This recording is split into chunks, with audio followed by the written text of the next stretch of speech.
বাংলাদেশে ৬ দিন ইন্টারনেট বন্ধ থাকায় ব্যাংক ও মোবাইলের আর্থিক সেবার মাধ্যমে রেমিটেন্স সংগ্রহে বড় ধরনের ধাক্কা লেগেছে। রেমিটেন্সের এ নেতিবাচক প্রবাহ দেশের বৈদেশিক মুদ্রার সঞ্চয় বা রিজার্ভের উপরও চাপ সৃষ্টি করেছে। এ অবস্থায় বেশ দুশ্চিন্তায় পড়েছে সরকার। নানা কৌশলে যেকোনো মূল্যে রেমিটেন্স বাড়াতে কাজ শুরু করেছে কেন্দ্রীয় ব্যাংক। নির্ধারিত রেটের চেয়ে বেশি দামে ডলার কিনতে মৌখিকভাবে নির্দেশনা দেওয়া হয়েছে বলেও একাধিক সূত্রে জানিয়েছে। ব্যাংক সংশ্লিষ্টরা জানান, 18 জুলাই থেকে ইন্টারনেট বন্ধ থাকায় রেমিটেন্স সংগ্রহ বন্ধ ছিল। এরপর সীমিত পরিসরে ব্রডব্যান্ড ইন্টারনেট সেবা চালু হলে রেমিটেন্স সংগ্রহ শুরু হয়।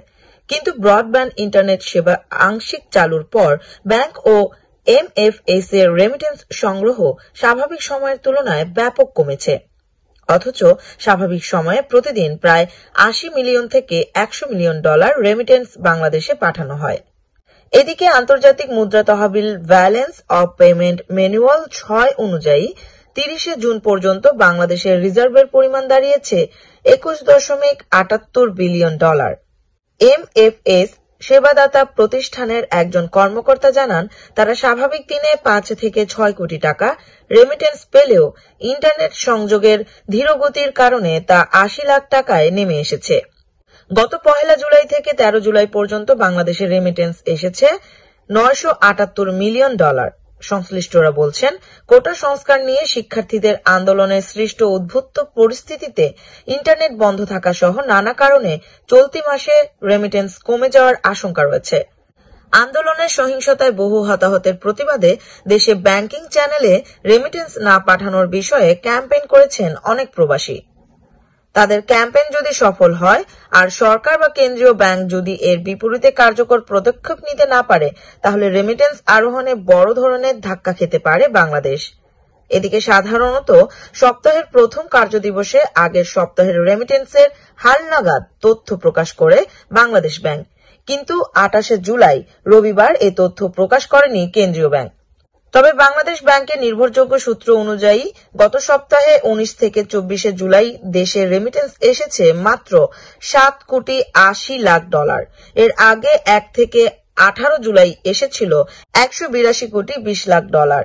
এই হিসেব বলছে গত সপ্তাহে দেশের রেমিটেন্স আসা উল্লেখযোগ্য পরিমাণ কমে গেছে।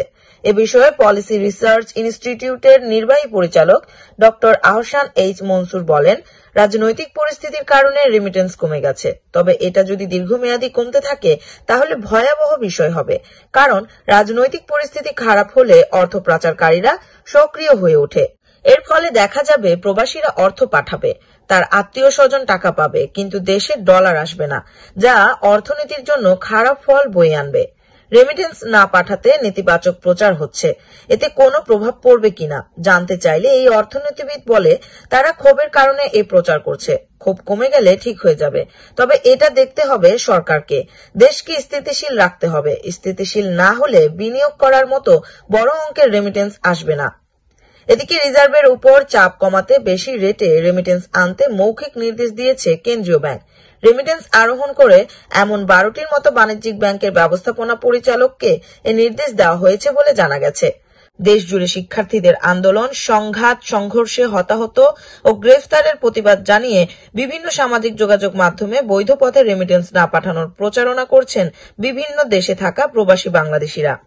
তবে সোশ্যাল মিডিয়ায় চলমান গুজব ও অপপ্রচার বিশ্বাস না করে বৈধ পথে রেমিটেন্স পাঠাতে প্রবাসীদের প্রতি অনুরোধ জানিয়েছে ডাক, টেলিযোগাযোগ ও তথ্য প্রযুক্তি প্রতিমন্ত্রী জুনায়েদ আহমেদ পলক।